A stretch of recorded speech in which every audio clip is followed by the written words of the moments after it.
This is Ed Petke with the Americans in Wartime Museum. Today's date is June 1st, 2018, and I am conducting an interview with Richard Essick at the Mid-Atlantic Air Museum World War II weekend in Reading, Pennsylvania. Sir, could you give me your full name and where you were born? Richard J. Essick, Pottstown, a Landing. In what state?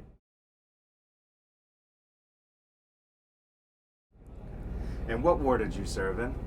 World War II, the Korean War, and the Cold War. In the Cold War. Do you have any other military veterans in your family? Yes, there was a Russell. He was in the Army Air Corps. He flew 50 missions in a B-26. I had a brother in the Navy. He spent 21 years in the Navy. He was at Pearl Harbor when it was bombed. And we met twice in the Pacific, during World War II. Your generation, you remember where you were that brought you into your wartime experience, which would have been Pearl Harbor. Do you remember where you were when you heard about what happened in Pearl Harbor? I was home and in the living room and listening to the radio, because there's no television back then, listening to the radio. And all of a sudden, it interrupted and said, there was a bulletin that Pearl Harbor has been bombed by the Japanese Air Forces. What went through your mind? I was pissed. Excuse the language, but I was mad.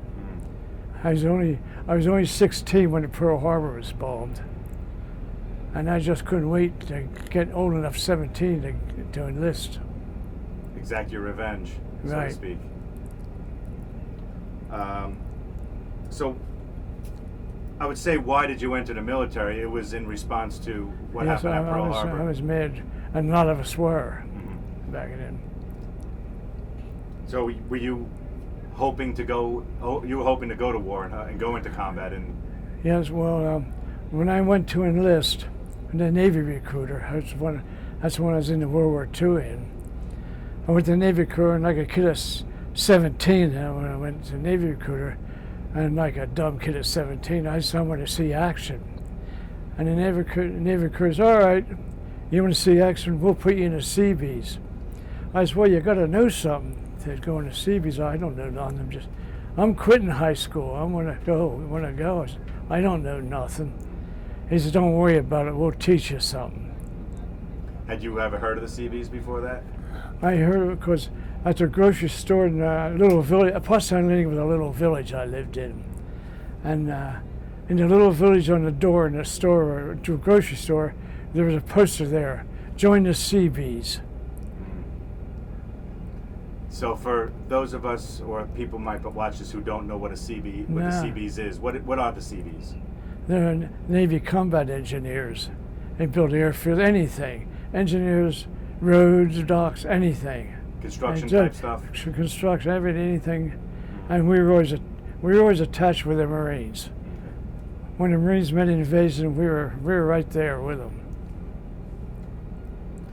And where did you serve? We're in the beginning, boot camp, Camp Allen, Virginia. It's in Norfolk, Virginia. That's a CB boot camp in Camp Allen, Virginia. It was in Norfolk. So what kind of training did you receive in boot camp to be a CB? Just military training. Okay. So your normal boot camp like everyone else? Normal boot camp. They didn't do any. I didn't go to any teaching of. I was a server, but they didn't teach me that yet. I was just doing military training. So you did your boot camp in Norfolk. Yeah. And then where did you go from there? To Camp Perry, Virginia. That was advanced training, and that's where they sent me to school to teach me surveying. Okay. And what did that entail? Well, teaching to read the instrument, and surveying like land surveying, measuring. yeah. Yeah. Any other training other than surveying over there? Well, not at Camp Perry. Okay. We had training. We did more obstacle courses, more Military type? Military type, sham battles, shooting blanks and stuff like that. What'd you think of that? As a 17-year-old kid? 18? Yeah. Oh, I thought it was fun. Running obstacle courses and stuff, and going around, believe you're in battle. And we were trained by Marines. See, we were trained by Marines, because Navy training wouldn't done us any good. And why did you feel that? Why did you think that the Navy training wasn't doing you very well? Because we weren't on a ship. We were in the damn jungles. So ship type wouldn't have helped? No, wouldn't help. We had to train for combat. If the enemy broke through the lines, we had to set up defense lines around because they're always after the airfield. We had to set up defense line around the airfield if they happened to break through the infantry or something. What'd you think of your Marine Corps trainers? They weren't like the Marines got trained at Paris Island, which I also had that, but they didn't hit the kids around because the men were older in the Seabees. Back then you had to have a trade to go in the Seabees, and them men were older. They couldn't mess around. They couldn't run around hitting them like kids. They didn't do that, but they were right. Did you have some sort of training beforehand, a trade training that helped you in the Seabees? No. So you learned everything once you got in? Yeah, and everything I learned was...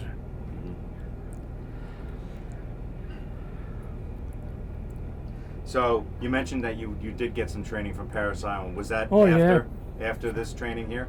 Yeah, well, that was boot camp. Not Paris Island. That was when I was in the Marines. I was in the Marines and I had training at Paris Island. So after you got your CB training, where do you go from there? Port Hueneme, California. Okay. And that's where more training. I was only in the States about 2.5 months. And all this carrying on. And they wanted to get us out there in the Pacific. So you hopped training to training. Yeah, 2.5 months, and not very much. Yeah. And then that's where we left from Port Hueneme to the Pacific. And the first island we came to was the Fiji Islands. And there was no fighting on the Fiji Islands. We were only there a month. So you didn't stop in Hawaii like a lot of the things that you went right to Fiji? Right to Fiji's. And how long were you there? Just a month. Okay. And, more training? More training. And we left there. And when we left there, we went to Guadalcanal. Okay. And they were still fighting and clearing. They were still clearing out Guadalcanal. Okay. So how long after the fighting had begun had you gotten there on Guadalcanal?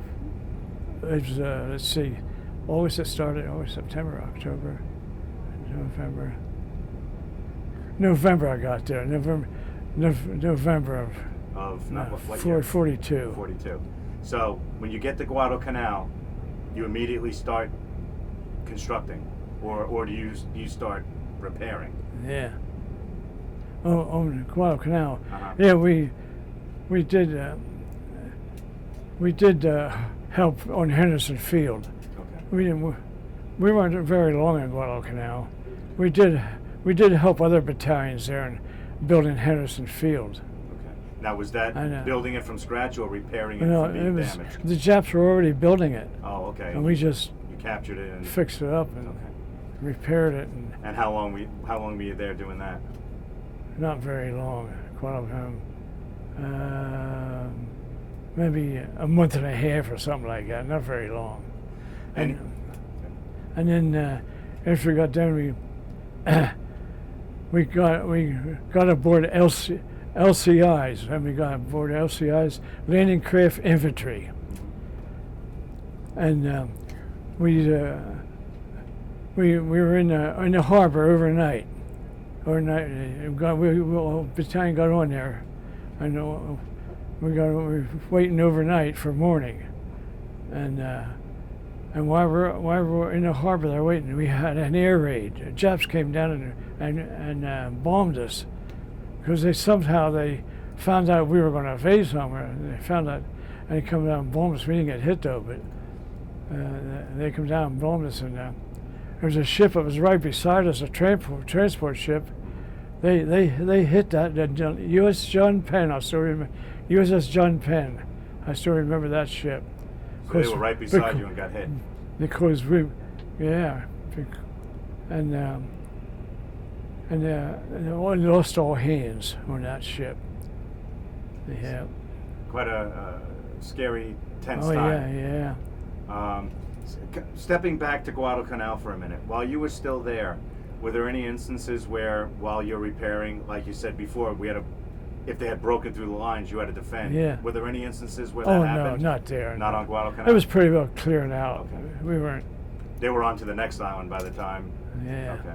So you leave Guadalcanal, you're in the harbor. And then the morning, ship gets bombed. and then morning came and he took off. Okay. We took off for Villa La Vella. That's right above Guadalcanal. Okay. Not very far. Mm-hmm. We started in the morning. We were up there by afternoon. We were up to that island, and the LCIs went in and we landed on the beach. There was no opposition at first. We landed and we unloaded the LCIs, and there was all of a sudden all hell broke loose.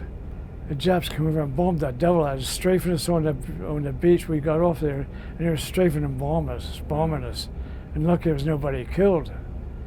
We took over and took cover, and like a dummy, there was grass huts in a native village where we landed. Like a dummy, I crawled under one of those grass huts as if that would have protected me. And I wasn't the only one. There was a bunch of guys all in the corner laying on top of me. And as if that would protect us. Right. And they were strafing the beach. And how long did that last? Good. It was just all day. We got off the beach. And we had to get off that beach. And we took some supplies and over our shoulder, hand carried them. We found up the hill. We found the spot where we built our camp at. We didn't have nothing built yet, but that's where we wanted to.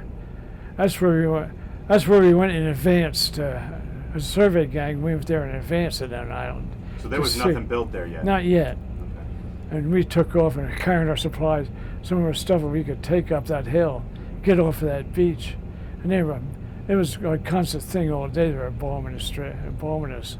Now, were they dug in on the island already, or was it all coming from the air and the sea, the bombing and the strafing? Air and sea. Okay, so they weren't already. The enemy wasn't already on. Oh no! Well, yeah, they were there. Okay. There was some, but they captured them. Okay. They were there. So when you, as a Seabee, landed there, were you also with a detachment of Marines? Oh yeah. That were landing as well too. Marines and the Army. And Army. Okay. And it's New Zealand. Oh, and New Zealand. Yeah, New Zealand. How did you find fighting alongside them? Oh, they're good men. Uh-huh. Oh yeah, New Zealand Australians are good men. Mm-hmm. Good guy to have beside you. Yeah. So how long were you on this island? Let's see, Linda, August 15th, August, September, October, November, December. 6 months. Okay.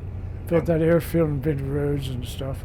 Okay. So and your duty, are you just doing surveying work, or are you also operating heavy machinery? No, surveying work. So you were doing the surveying work, yeah. And then the bulldozers would come in and the pavers. Surveying work, yeah. Okay. Now, when you build an airfield out of nothing, take me through the process. How does that happen? Well, first the bulldozers come in and knock down the tree. We were in Villa. That's where to the surveys. That's about 5 before they invaded. I gotta get back to that. We left. 6 of us. We went up. Let me think. We went up to Villa on the PT boats. Okay. And up to the Villa, and at night we went into Villa undercover. at night. Before they were invaded it. Okay.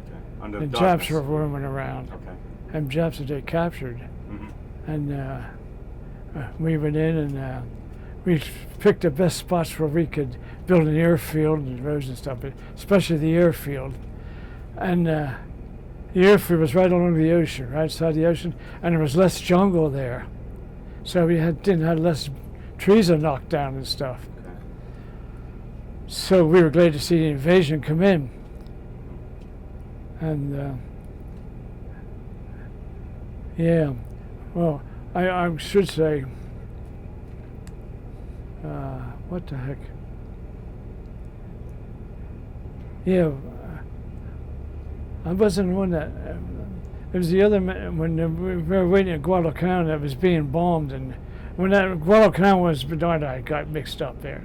When the Guadalcanal was being bombed before they went up, we were up in Villa La Vella before they went up there. I got messed up there.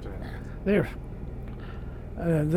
went up to Villa La Vella to look over the island before it was invaded, and I was down there when they bombed. When the Japs got out bombed Guadalcanal and waiting to go up. Of course, we went up in PT boats, and at night we went in on rubber boats. Darn it, I got mixed up there. Okay. That's all right. Up in rubber boats. Mm-hmm. And there was Australian coast watchers. Have you ever heard of them? I don't know, but they were Australians, and they had radios.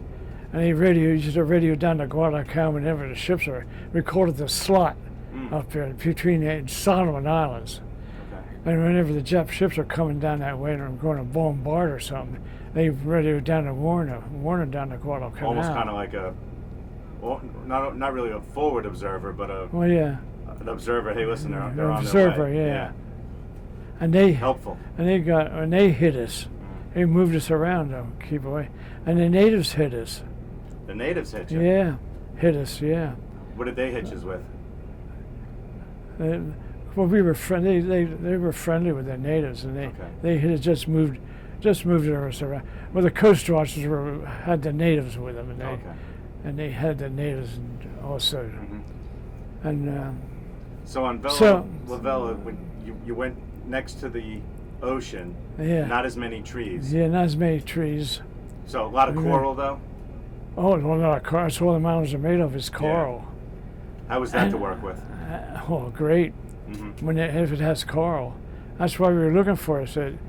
That's why we went up there to see if it was fit enough and it wasn't swampy. And you had to put that masting mat down. It was steel mats put down. But we were going to knock the trees down, and then they took the bulldozers and they scraped the topsoil off. And there was coral underneath, and that coral was snow white.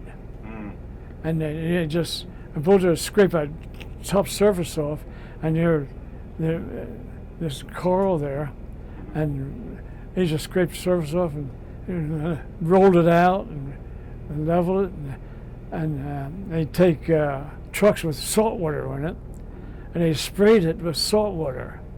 What did that do? And the salt water, coral grows, and coral knits, and that would make that as harder than concrete. That would make that strip. Planes would come in and crash land on it, and when you leave a dent in it. Oh, wow. So would you put that steel matting on top of all that? No, didn't need it. Oh, okay. That made it harder than concrete. You come in and put a dent in it. Okay. Only time you need coral is when it was swampy. Okay. And backfill it and then put it over it. Yeah. Okay. So you were there for 6 months on Bella. Working, surveying the whole time? Yeah. So you built an airfield there? Airfield, roads, everything. So roads a wharf where the ships can come in, and when everything's settled down, a wharf where ships can come in and. So you're going in where there's nothing and building everything they need. The infrastructure, so to speak. Any action on Bella La Vella? Just the bombings and the strafing and stuff on the beach. And the bombing all the time, and the bombing coming down, bombing Oh yeah, there was. I forgot that. And bombing our strip, but there was. There was an island across from us named Kulamangara. It was about 50 miles across from us, and there was 10,000 Japs over there.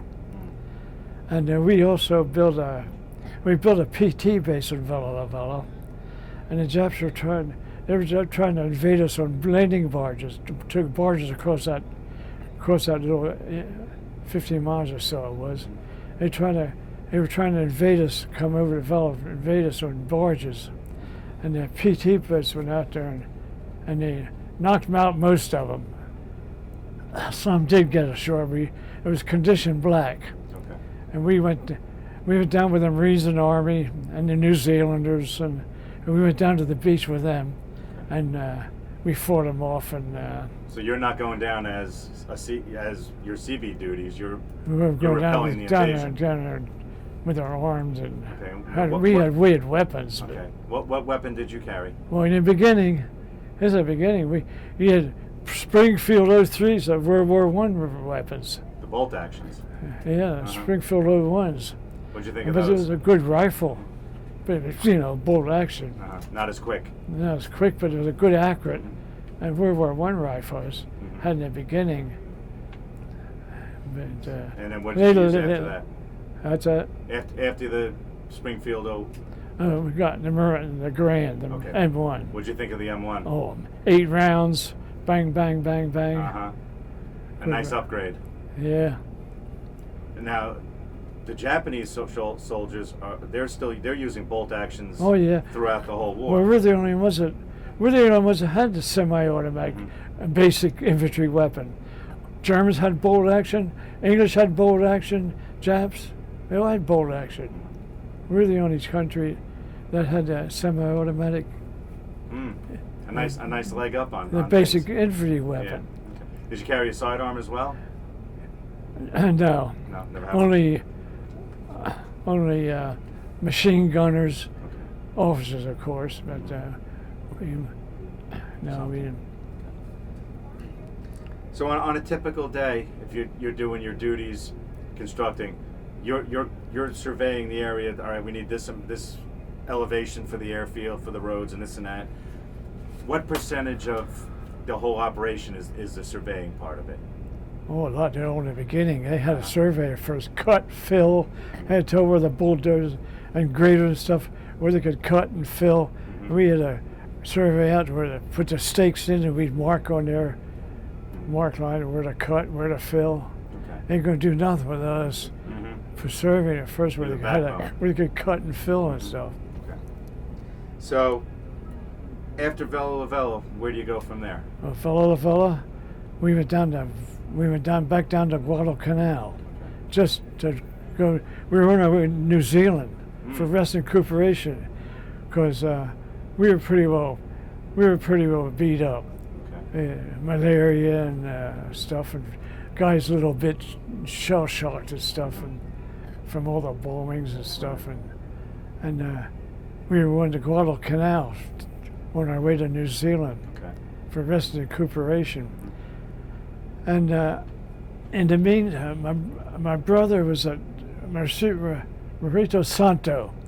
Marito Santo. It was an island about 200 miles maybe from Guadalcanal.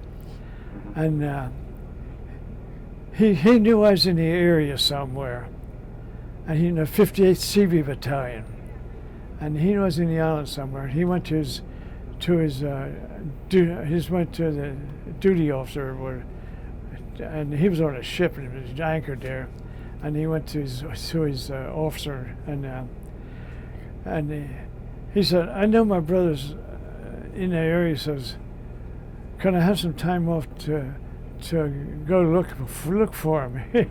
He went to go look for him, and I said, "Well, all right." And he gave him permission, and then he went to see the mail boat, the mail, and they knew the Fleet Post Office. Yeah, They know where went to everybody is. postmaster he went to see the postmaster, and he asked him if he could. Are you going to Guadalcanal to deliver mail? He said, "Yeah, I'm going there." He says, "Could I ride along with you?" He says, "Oh, I think his brother's coming down to Guadalcanal from an island somewhere. They were invaded, and the postmaster said, "Okay, yeah, you can go along if you want to." He said, "Best of luck." My brother and I got together, and he told me what he said, and he's best of luck. So he went to the postmaster and with him, and went down to Guadalcanal, and there's a lot of ships in the harbor. And he said to the postmaster, he says, "You're going out to deliver mail now?" He says, "Yeah. Can I go along with you? I want to try to find my brother. He's on one of those ships out there. I know it." And the postmaster said, "Well," he said, "best of luck. He's all those ships out there. He's not the least idea where he had to be." So he rode out there on a boat, out there with the postmaster. And the first boat he came to, he got aboard, and there was 1,000 of us on that ship. There was 1,000 men in a battalion. The first ship we came to, he met a guy there, and he met one of the men, and he says, "Is this a 58 CB on this ship?" And the guy said, "Yeah." Wow. All those men in the harbor, it was in the newspaper, all those men in the harbor, and the first ship he comes to, You're on it. we're on, our battalion's on that ship. Wow. And he says, and he says, "Do you know Richard Essick?" He says, "Yeah, he's a friend of mine." So here, 1,000 men. It was just Meant to be. unbelievable. Meant to I be. still don't Yeah. believe it to this day. Yeah. He says, "Yeah," and he says, "I don't believe it." He says, "Come and follow me." I can follow him, and there he was standing at a rail. Oh, wow. And the last time he saw me, I was 10 years old. Ooh. And What was that like when you met up with him again? He said, "Damn, I wouldn't have known you." He was 10 years old. The guy, my buddy, he had to introduce me to him. Oh. He said, "Damn, if I would have known you." Almost like meeting for the first time? Yeah. So how much time did you get to spend with him? Well, we sit there and we talking. After a while, we were in such bad shape they had to transfer us to a hospital ship. So they transferred what the heck was that? Landing tank. It was a landing tank. It carried tanks. It carried a landing craft that carried tanks and stuff. It was pretty high. Yeah. And there was the seas were rough. Vroom, vroom. And they couldn't get alongside the ship. Of course, that's what they're going to take us over. Yeah. It was all. And we couldn't get alongside the ship. It was banging against the ship. So they couldn't get along the ship close enough. And so we'd have jumped down on that damn thing. And Packing being rifle on. It was about a 5-foot jump. And by the time you had to time that right, if you're going down, well, you had another 5 foot. So, and my brother, he's not used to that, so he was on a ship.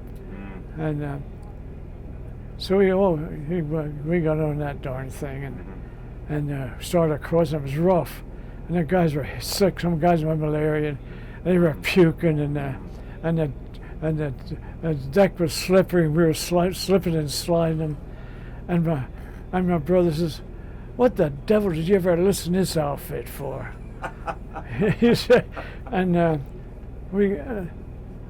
I'm going across, and the same thing when he got to the hospital ship. They come, so the boom, the crane, put a netting down, a cargo net down, and they stood in the netting, and they took us like a bunch of cargo.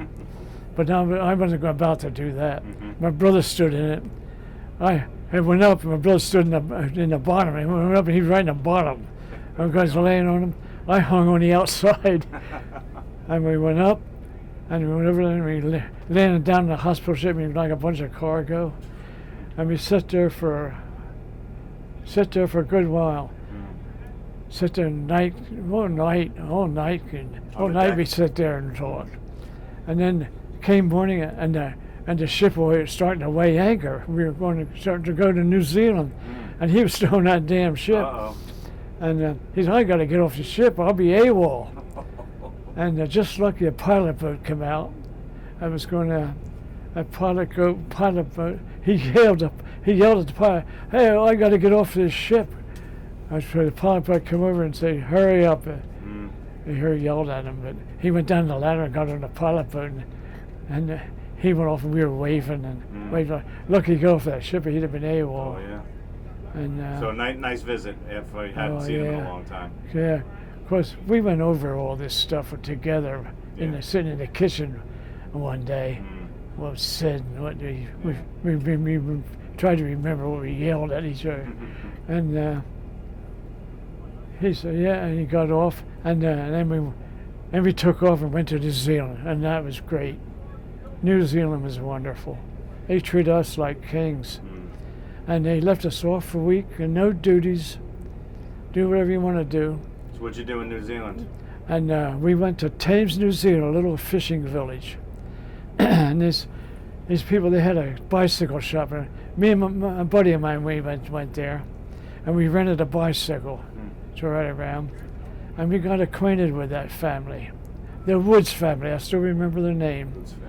And he says, "Come on up to our place." He invited us up to their place, and had us up there and had dinner and stuff. And he said, "Where are you staying?" I said, "We're staying at the hotel down there." He said, "Don't stay. You can stay here at our place."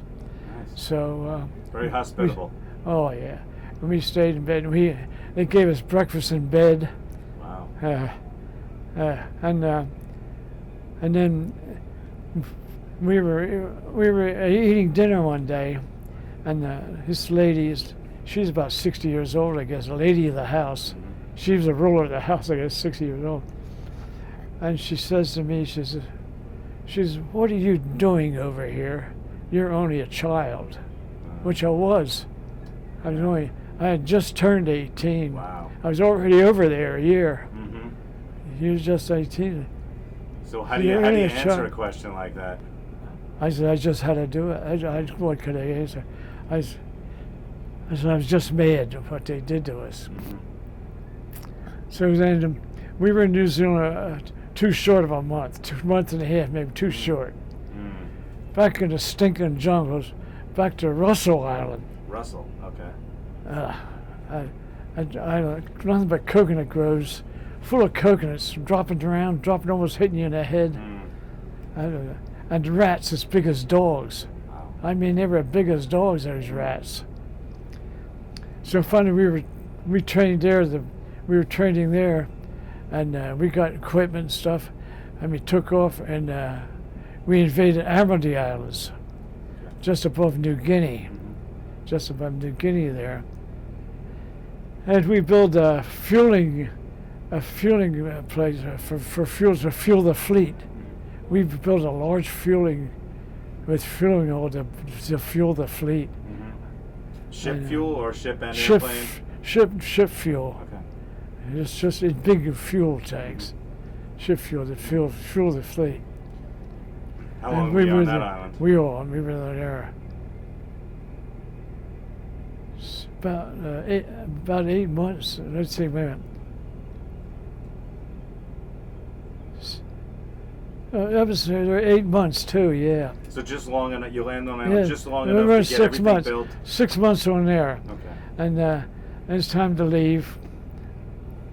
That's where I got malaria. On Admiralty Islands. Okay. That's where I got malaria. And that's from drinking bad water? No, malaria's from mosquitoes. Oh, mosquitoes, right. Yeah. Right. So how bad was that? Oh, God. I went 150 pounds down to 130 pounds. Hot, cold. They give you alcohol baths to cool you off. Next thing you're shivering and cold. That was hell. How long did you have that? Yeah, a couple of weeks. Oh wow. Something like that. So you're in the infirmary for. There was no infirmary. It was just it was a tent. A tent. I guess you call it. Bunch of guys get it. I guess you caught it from. Oh, we all got it. If you're over any length of time, you're going to get it. Okay. And then we left the Admiralties, and we went back to Guadalcanal. Again? Yeah. Well, we were always back and forth. Yeah. Back to Guadalcanal again, and there they retrained with the 6th Marine Division. We didn't know where we were going. We had to train with the 6th Marine Division. Like combat training? Yeah, combat training. We got us surveyors. Well, I'm glad of it too. We got they took that M1 away from us and gave us a light carbine. At their carbine, little things like shooting a 22. Oh yeah. It didn't have no hitting power. Okay. You could hit them and they'd just keep coming. Okay. But it was easier to carry. But let's see, where was it? Yeah. Back to And we were training. Yep. We were there training for the 6th Marine Division, and that was. And then March came, and we loaded up on LSTs and ships. LSTs and ships. LST had our equipment and stuff on, and then ships. And we took off for the Ulithi Islands. And what year was this now? March 1945. March of 45. Okay. Going to Ulysses Island. Okay. Yeah. And they left us go ashore on a little island called Mogmog. For the guys that drink beer and drink Coke or whatever, and go swimming and have relaxation before we took. And we didn't know where. Then we knew. Oh, I forgot. On Guadalcanal, we went to the movie. Went to the movie, and there at the movie, they told us where we're going. Okinawa. Invade Okinawa. And so then there's on this little island, Mogmog, and that's recreation. And I was swimming and stuff, and then and the ships were in there, loaded. I never saw so many ships in my life. They were all forming in there for the invasion of Okinawa, and there was more ships involved in the invasion of Okinawa than there was at Normandy. Wow. There was more men involved in Okinawa than invasion than Normandy. Wow. And so then we took off for Okinawa. Okay. And on April 1st, 1945, we invaded Okinawa. And there was no invasion at the beginning. And there was no resistance in the beginning. They left us land. They changed their tactics. Yeah. They left us get in, and then all hell broke loose. After we got in there, they started fighting. So you start out as a fighting force Yeah. before you're going to do your secret duties. Yeah. How long were you fighting on Okinawa? Well, let's see. We landed. We had to get work done. So let's see, 3 weeks maybe. Okay. Oh wow. Okay. Because It's a long. we were waiting for was just this Yantan airfield. The Japs were already using it. They already had that airfield and built it. And we had to take out. Once the Marines and us took the airfield, we went and started on the airfield. It was maybe 2 weeks it took us to. I don't know, 2 weeks maybe. What was your impression, and what was your thought about having to land on an island and then fight an entrenched enemy? Yeah, well, I don't really know it. As an 18-year-old young man. Yeah. I was 19 Or then. 19 I then. turned 19 on the Admiralty Islands. Okay. That was my second one. Let's see.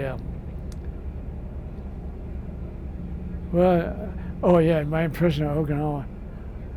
That was the biggest invasion I ever saw. I'll tell you, and then their bottle wagons were right beside the transport I was on, and they were blasting away, and with them 16s, and with them big guns, and the shells were going through the air, and they're as big as Volkswagens going through. Oh God, I just couldn't believe it. Sound like a freight train going It was over. like, to me, it was like a movie. It's just Doesn't seem real. it didn't seem real. It just seemed like a movie. And that's a heck of a thing to say. I was only a kid, but it seemed like a big adventure. And we were just hoping them damn things were going over our head. So a couple of weeks maybe, and then we started on the Untitled airfield.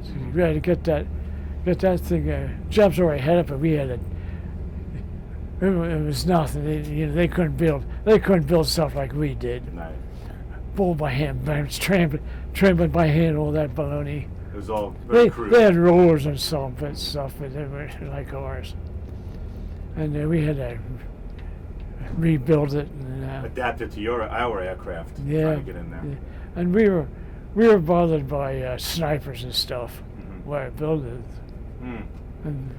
And they were, so we were building. So while you were building it, snipers, you're very aware there are snipers around. Yeah. Now, when you're building an airfield, how long is a typical airstrip that you're building? Well, Typical runway. big enough to take a B-29. Mile and a quarter. Oh yeah, maybe, we had B-29s there. Yeah. Takes a lot of room to I don't know land. exactly how many yards, how many feet it was, but Yeah. it was Long. big enough to B-29. Okay. Wow. And they're darn big. Mm-hmm. Took a while, and we had fighters too. Fighters, the Corsair, which was my favorite airplane. Why so? That saved our butt many a time. Okay. Corsairs. We had Mustangs, Corsairs. So those planes were a very welcome and comforting sight. Oh yeah. Yeah. While you're island hopping, and you did a lot of island hopping down there. Yeah. Were you able to keep in touch back home? Oh, I'd like letters. You yeah. wrote letters? Yeah, but it would take maybe a month to get a letter home, or it took a month for me to get a letter from them. So when they're getting the letter, it's very old news. Oh yeah. And vice versa. But you were damn glad to get a letter. Sure. That's all you had. So you had letters from. You were your disappointed. parents. Disappointed if you didn't get a letter. Okay, yeah. Care packages, were they able to send Oh yeah. packages and stuff But to you guys? it didn't pay to. It'd be destroyed. Some of them. And I used to tell them, don't send packages. Just send a letter. They'd be destroyed, and you get them to be all messed up. Okay. Was there any time? It sounded like you were constantly busy while you were over there. Oh yeah. Probably not a lot of recreation time, not a lot of downtime. The only recreation we had boxing matches.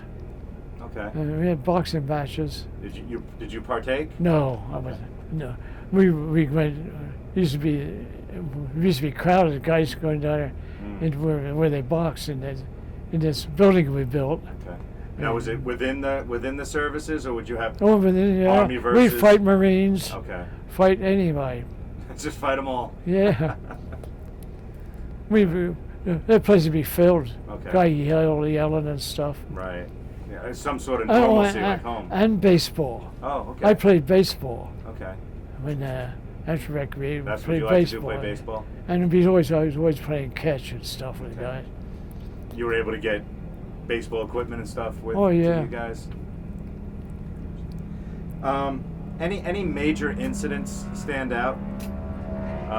Particularly like a close call, or something that was particularly scary or particularly funny, or something that when you think about going to those islands that it'll always stick out in your mind?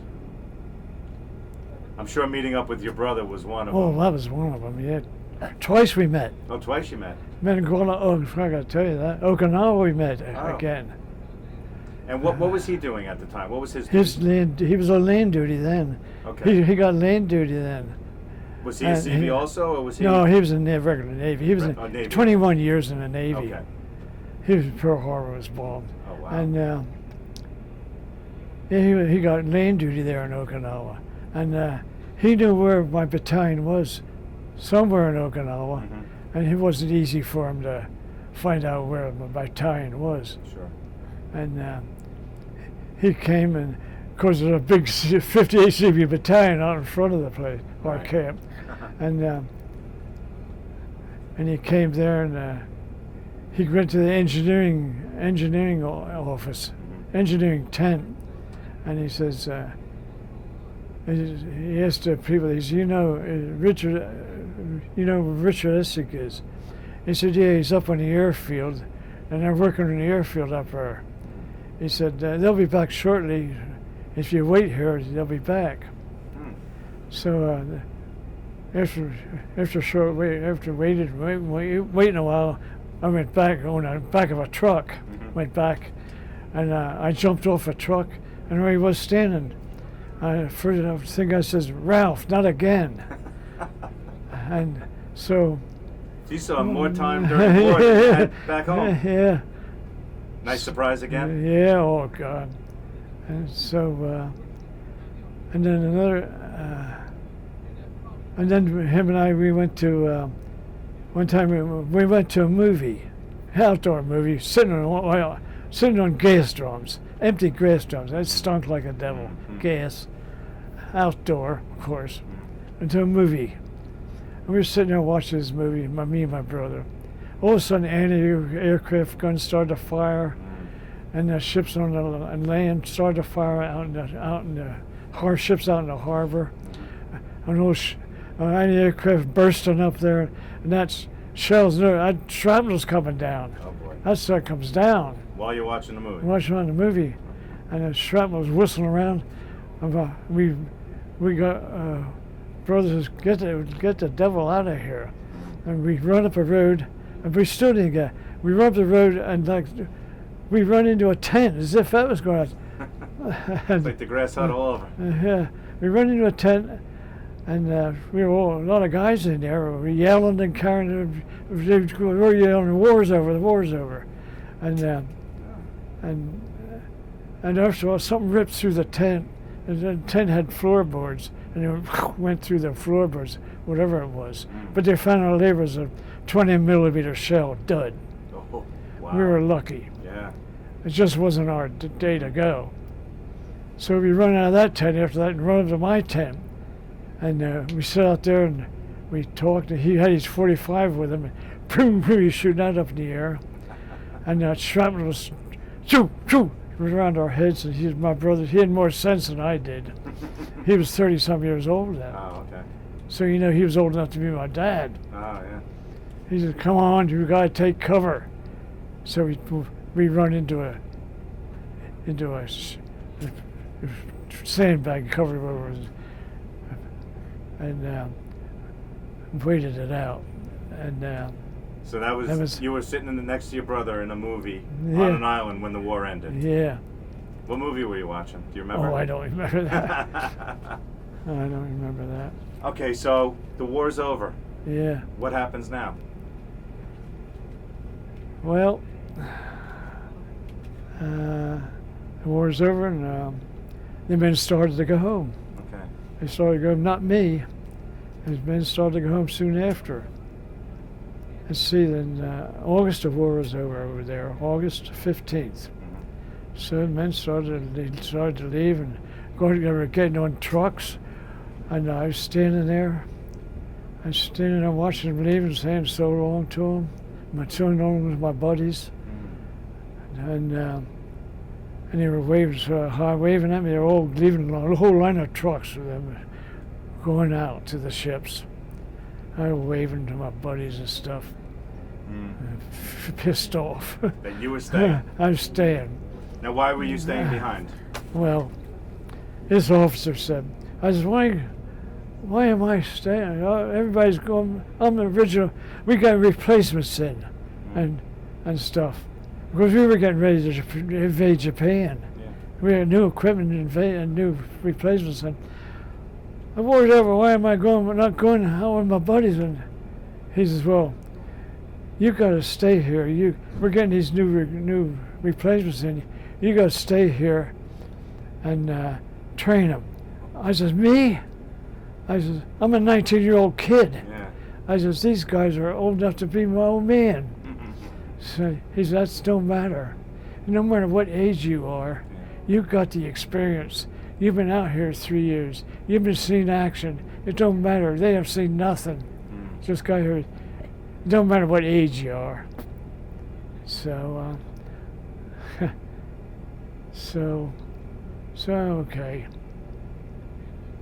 So then I was there, and I didn't. And my brother come down. Brother come down to my camp,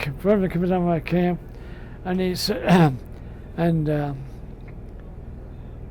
we had a party. Because found out I'm finally going to leave that damn place. Mm-hmm. And my brother, the new replacements and stuff had just come in. We went around to their tents, and my brother said, "Oh yeah, my brother's out home 3 years in his damn place. He's going home. How do you like that?" Everybody's got out in that tent for riding him. And he went up to the chow hall and he got a cake. And he's walking down the hill, and it just rained, and it was down the slope, and it's slippery and muddy, and he slipped and went in on his ass. He had the cake above his head, and he slid down and hit a cake above his head, never dropped it.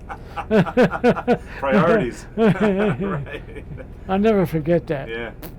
I never dropped it. And so we celebrated. Celebrated the end of the war and going home. And going home. And then I didn't get home till war's over in August, and I didn't get home until September, October. I didn't get home until November. All the celebrating was over here at home. Parades are done. Everything's done. Everything's done. Where did you come home? To California again? Yeah, California, Camp Parks, California. Came into. Came in by ship. And there was nobody there, because all that celebrating was over with. Yeah. And we just got off the ship, and there was no celebrating in the home. No fuels were left as November. And how did you feel about that? How was that? I mean, you were glad to be home. I'm yeah, sure. well, I didn't care. You didn't care. I didn't you even think about it. But one thing I didn't like, of course, there was some colored black troops on the ship. Not with us. We had no only ships. Only the officers. The only blacks we had was the officers, mess men. And but there was some army on the ship coming back. On their black soldiers. And when we come off that gangplank, they made us go. We had to go one direction, and the blacks go the other direction. It was still that separation back then, 1945. Right. And these are men that just fought for their country. Fought for their country. So you didn't. That was a hell of a. Yeah. That was a hell of a thing. And so we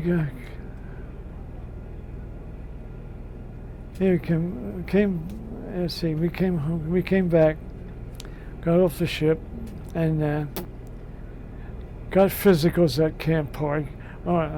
And got meals on me that I eat. Didn't know what the hell it was like to eat good food. Oh God, eating those damn K rations of crap. That wasn't good. Didn't know how to eat that damn good food. Not used to it. Oh God. So what'd you have? What was your first good meal? Do you remember? Steak. Steak. I'll never forget. So, then we had our physicals, and then we got leave, 30-day leave, and got home in November. Got home on November 28th. 30-day leave, and I'm going home, and I'll be spending Christmas at home, and so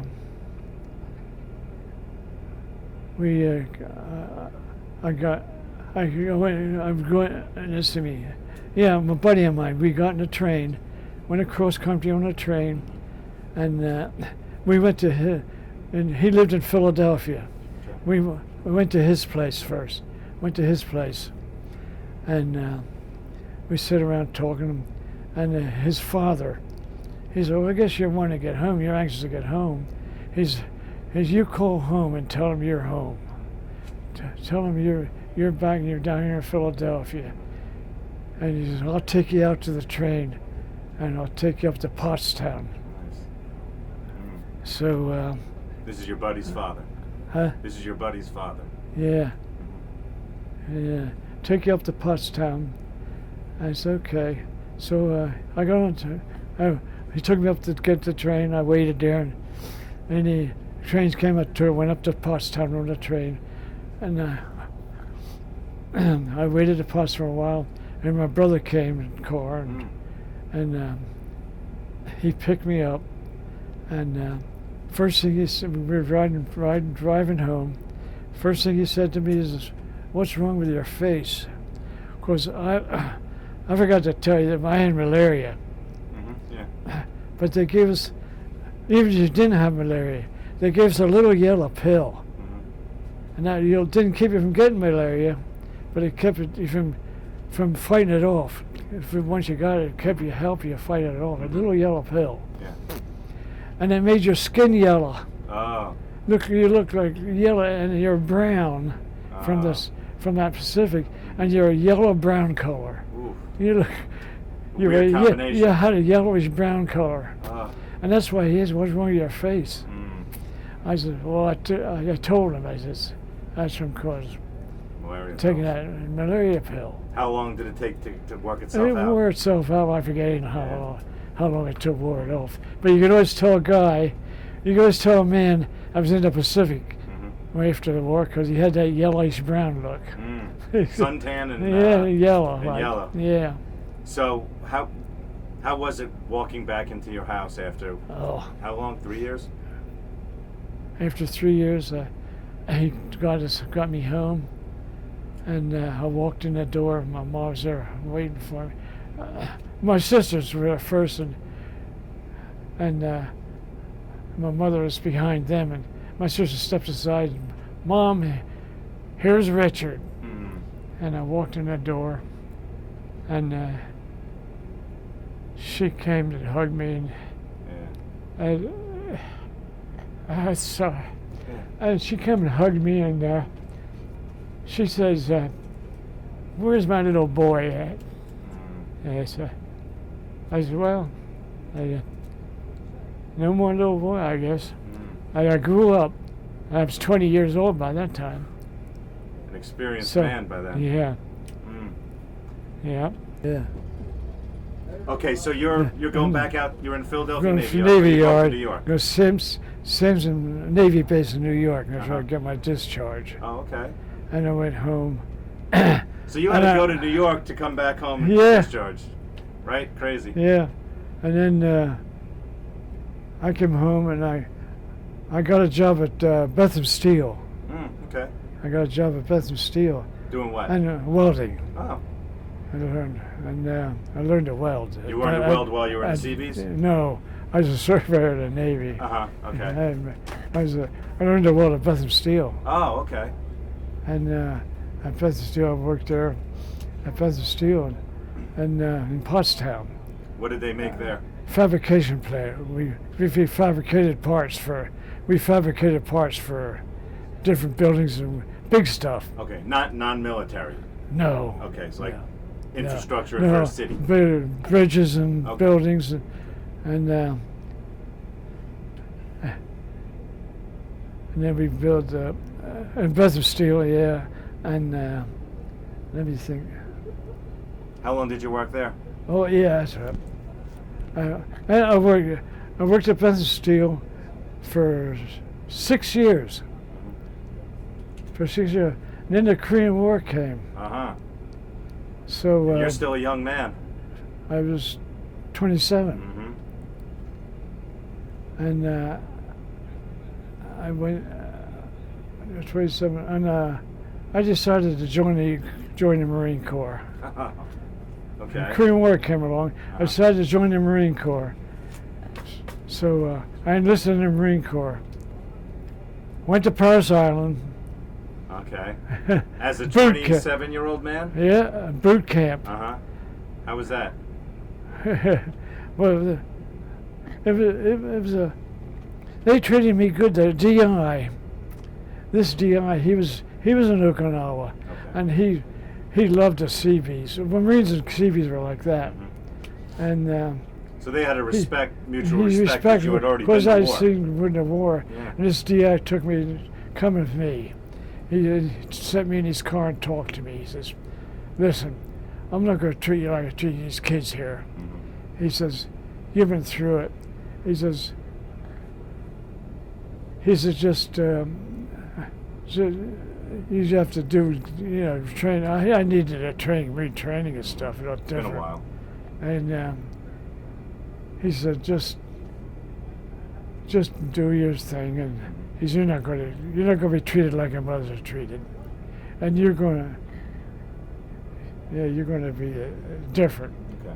So it wasn't the typical Paris Island treatment. No. That those kids got. Yeah, you weren't a kid anymore. No.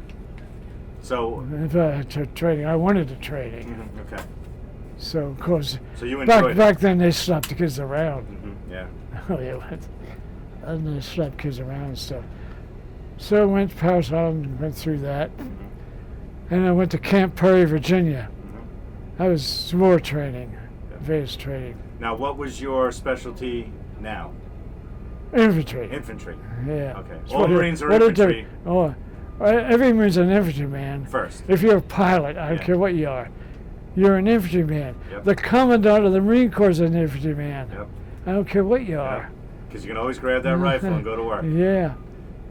And so I went to Camp Perry, not Camp Lejeune, damn it. Yeah, Camp Lejeune. Okay. Camp Lejeune. Went to Camp Lejeune, and I hated, it sounds crazy, but I hated Camp Lejeune so much. It was in the damn swamps. Mm-hmm. Camp Lejeune, I volunteered for Korea.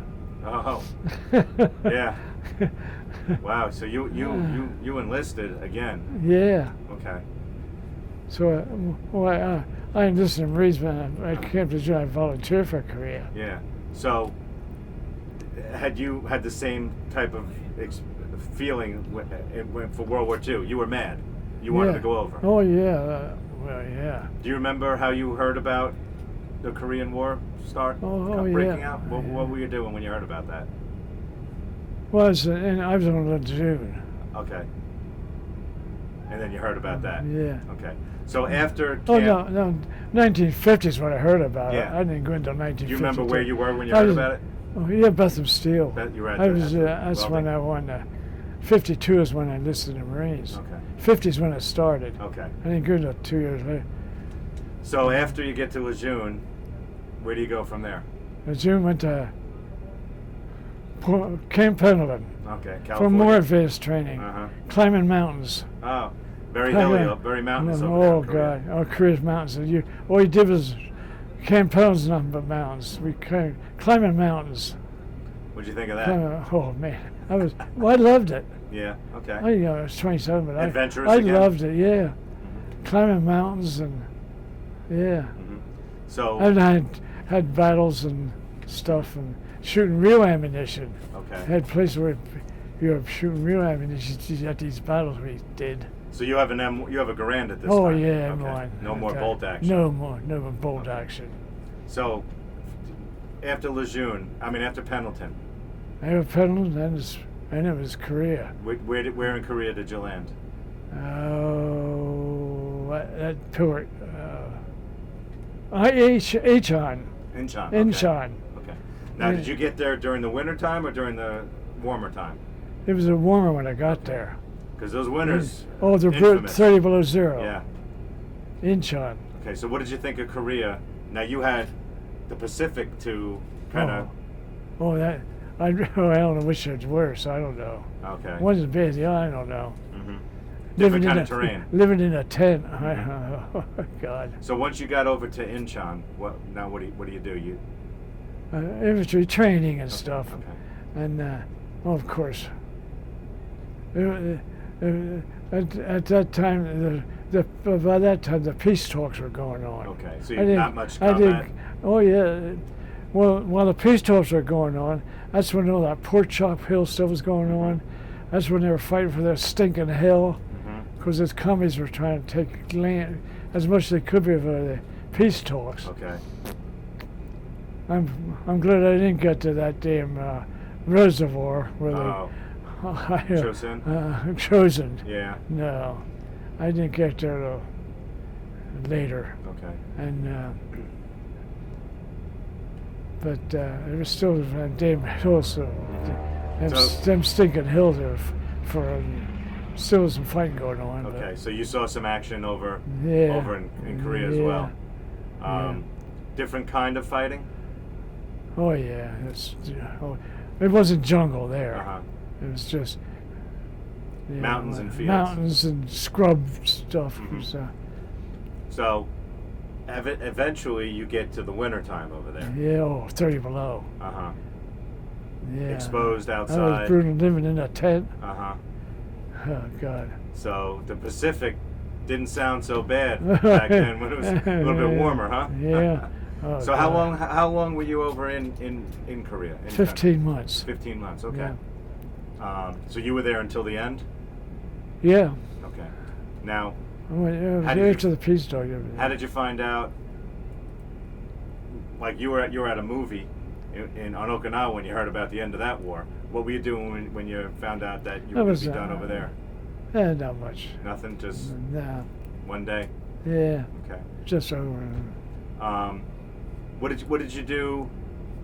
Were you able to keep yourself busy when there was not any recreation time over in Korea? Baseball again, maybe? No, not baseball. What the heck do we do? I don't know. Not much recreation. Okay. I can't think about Just much. a different than being over in different the thing. Pacific, yeah. Okay. About the only recreation we have is Christmas time. Okay. Christmas time, and guys that get all drunk. And I didn't drink, so Okay. I wasn't a drinker. But Any incidents over in Korea that particularly stand out in your mind? Go bear swimming. Go bear swimming. Go out swimming. Uh-huh. Uh, How about coming home from Korea?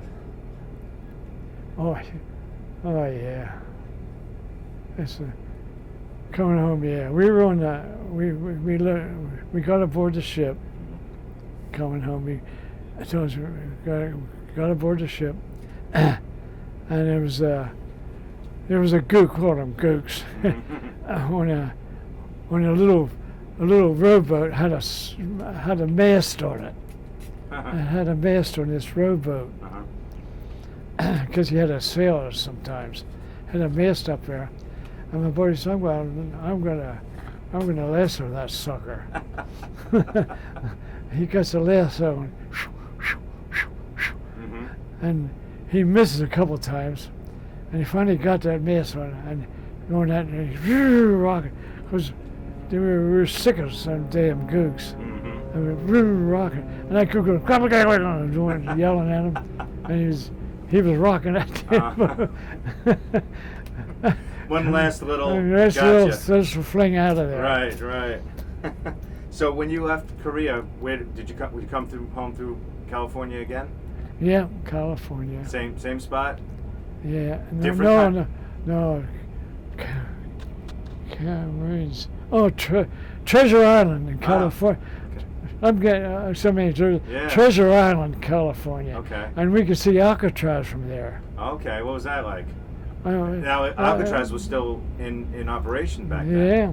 So We could just see it in the distance. Across that. So did you go under the Golden Gate Bridge? Yeah. Okay. Treasure Island. Then that's where they told us where we were going. Okay, From where leaving, were you going? We were in Treasure Island a little bit. Okay. Quantico. Ah. That's when I went to Quantico. I'm glad they didn't send me back to Lejeune. Okay. Quantico's outside of Washington. Yeah. And Quantico, yeah. Now I went back to Quantico, and that's where they said you're going to be a drill instructor. So you were a drill instructor? Yeah. Oh, okay. How was that like? Well, you did some cursing and stuff. One qualification for being a drill instructor is have a dirty mouth. So did you qualify? Hell yeah. I know a couple guys out there could be drill instructors. Yeah. And So let me just step back for 1 second. You said that when you came home from Okinawa from World War II, everything was already over and it wasn't really much of a homecoming. Was that different when you came home from Korea? Was it still fresh enough where there was No, all the there- hoopla? And No, there was none. nothing. Still No. nothing again. No. Okay. Because so, it was over with. Okay. There wasn't much celebrating. No. So when you get back to so now you're in Quantico. You're a drill instructor. How long did you do that? Let's see.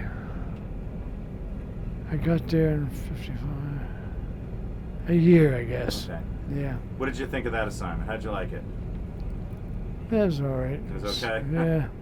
Nothing No, special no. kind of jumps out at you? No?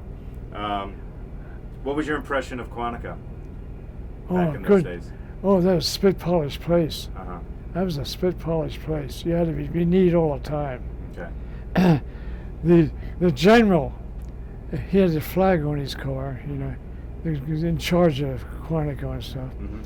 If he drove by in a car, you were walking down the sidewalk, and if you didn't salute that flag or salute him, you get hell. Oh, I'm sure. You said, I'm going to stop that car and get hell Yeah. if you didn't salute that damn car.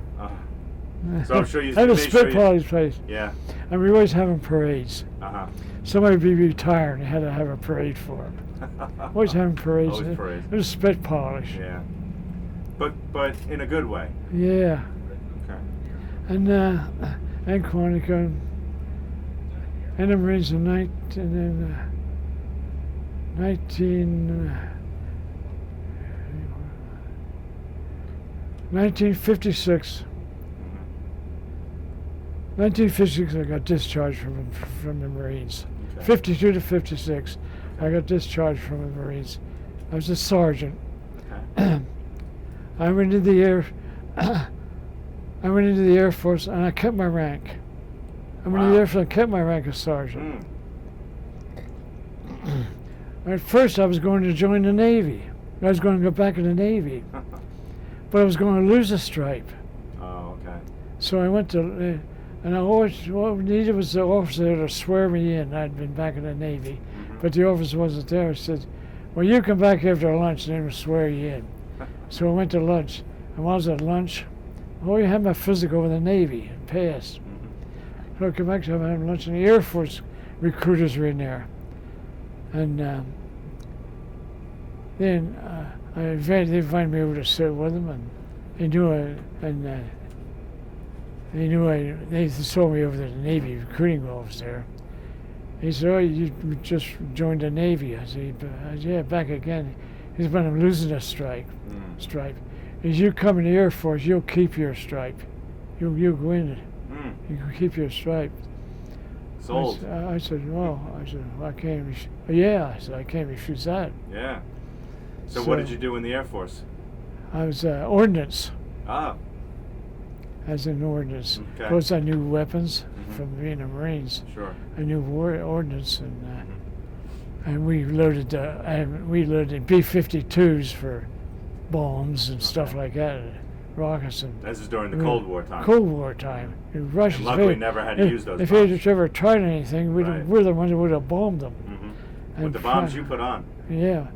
Well, it wasn't a real one, but the atomic bomb. Oh, yeah. If they'd have dropped it on us, we'd have dropped it back. Absolutely. So where were you stationed now? When you were in the Air Force? Upper Hayford in England. Oh. I spent all 4 years in England. In England. No duty in the States. Right over to England. That's the reason I went in the Air Force. I went European duty. Okay. Oh, I get it. Marines is Pacific again. You had enough of the Pacific. Enough of it. What'd you think of England? Oh, I loved it. I love history. Okay. And I spent 4 years in England. I loved it. The pageantry and everything, and I loved England. So you had to, I guess, interacted with the RAF guys. Oh yeah. Well, Upper Hayford was an RAF station. What was your impression of the RAF guys? Oh, they were good guys. Got along with them. Anybody that you ran into there was RAF during World War II? Oh, no. That you could speak with? No. No. So you're all young guys. Okay. So your duties was ordnance, so Yeah. a lot of training. Oh yeah. So what else did you do in England while you were there? Had fun. That's all I can say. Okay. Did a lot of oh, and while I was there, I did a tour of Europe. Okay. While I was over there, I got leave. Mm-hmm. I went over to Germany, Italy, Switzerland. I traveled around while I was over there. I might as well go around and see some. Did you visit any of the areas that during the wartime? Oh yeah, Germany. Mm-hmm. There's still some of it was blown apart. Okay. They built up pretty well though, but there's still some of it was blown apart. They're still rebuilding. Yeah. And the wall is still up. Yeah. Oh yeah. Did you get near No. near the Berlin Wall? No. And Bavaria. Yeah. And there's one place in Bavaria, Oberammergau. I'll never forget that little village. Mm-hmm. That's where the Passion Play is played. Oh. Oberammergau. Mm-hmm. It was a wood carving little village. Mm. And you get up in the morning, and you'd hear the cows, the herders, coming through with their cows right through the village. Oh wow. And the cows had bells, clang, clang, clang, and you could, yeah, that was neat. You hear those bells ringing, and they were taking them up out the pasture. Oh wow. Okay. Yeah. Nice. So, what year? When did you get out? You got out of the Air Force. What year? Let's see. 57 I went in. Okay. 61. 61. Okay. 1961. And then I got out of the Air Force. I came home and went back to Bethlehem Steel again. Okay. Took you back. Back to welding. Okay. How long were you there? I was there till 1976 when it closed down. When Bethlehem Steel closed down. When this, you know, the plants Closing were all the plants. all the plants mills. down. Yeah. Plant all the closed down. Then there was Bruce Lake. They made high tension towers from electric lines. They were numbers aren't towers; they were poles, and they had to be welded together. Okay. And this guy that owned it, he come up to Bethlehem Steel. It wasn't quite it wasn't closed yet. We were still working, but he knew that we were finishing off. We were finishing off up there in Pottstown, and he come up there and he asked for my foreman, do you have any good men that I could use? He said, I need welders up at Bruce, I guess. And I said, he said, yeah. He said, Essick is one of them. Nice. So that's how I got the job there. And I was in Coatesville. That was in Coatesville. Oh wow. In Kosovo? In Coatesville, yes. Oh, Coatesville. Okay. That's where Coatesville was. And how That's long where were you that there? plant was there. 3 years, and that closed down. Everywhere I worked closed down. Oh. Crazy. And so I left there, went back, and then there was the jobs open at the old Bethlehem Steel plant. And where Bethlehem Steel was, there was another Allied Steel. Oh, okay. They were building buildings and bridges and stuff in one of the buildings of Bethlehem Steel. So I went back there and applied for a job. Welding? And welding. And I took the welding test, passed it. So I moved back to Pottstown again. And I worked there 2 years, I guess, and that closed down. Wow. So I closed down, and I had a reunion. CB's had a reunion down in Ocean City, Maryland. We had a reunion, and went down there, and we had a outfit had a reunion, and that was a good time. Nice. And I came back, and I met this man in a diner there, Limerick Diner. He was my foreman at Bethlehem Steel. Yeah. But Bethlehem Steel was my foreman, Oh wow. and he was working at Allied Tank, where we built aluminum tanks for holding oil, feeding oil. Yeah. and that they were welding aluminum Mm-hmm. for these heating tanks. And I saw him in there, and I told him, he's why, you need a job. You need a job. He's going down to Allied Tank. Mm. So There you went. I went down to Allied Tank, and I worked there for 6 years. I retired there in 1990, Uh-huh. and that was it. That was Retired it. in 1990, and that was it. Just enjoying your retirement ever since. Oh, you better believe it. And I told when I left, I told the guys I never want to see a welding machine again. And Hold true to that? Oh yeah, I gave them my tools away. Huh? I said, "You can have them. Never want to see them again." Oh, wow. Never did that. Never. Yeah. There is, if future generations were to watch this video 20, 30, 50 years from now, if there's one thing that you would want maybe a great-great-great-grandchildren to know about your time during the war, what would that be? My time's on the war. What would you want them to know about your time in the service? That I served honorably. I served honorably, helped my country in trouble, and I hope that they would never have to do this. I hope that they never have to go through what they did. That's about it. Yeah. Especially if they would never want to have to do what I did. Yeah, wartime. Yeah.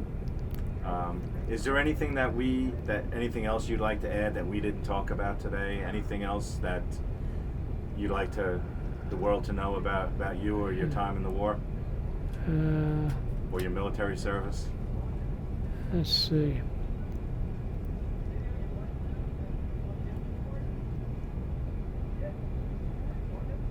I covered it pretty well. Let's see.